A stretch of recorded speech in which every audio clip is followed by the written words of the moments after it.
Alors, c'est pas forcément le langage de boomer parce que dans le monde scientifique et dans le monde technique, on ne parle que de machine learning et de deep learning, en fait. OK, d'accord, donc c'est Euh, moi, parce que moi, je suis pas dans votre monde, moi.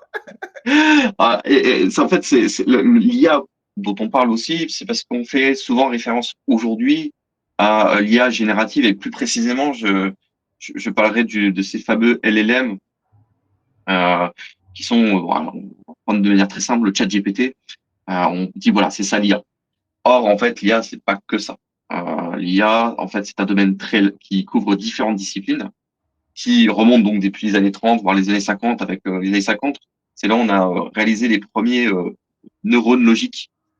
Ces fameux neurones qu'on a aujourd'hui dans les algorithmes de machine learning et de deep learning, donc dans les algorithmes d'LLM, qui permettent de faire cet apprentissage de textes, de vidéos, de ce qu'on veut, hein, tant qu'on arrive à l'apprendre, on va dire. Donc, dès les années 50, c'était formalisé d'un point de vue mathématique. Le problème, c'est qu'on n'avait pas la puissance de calcul disponible pour le faire. Et c'est dans les années 80 où il y a eu une deuxième vague de l'IA.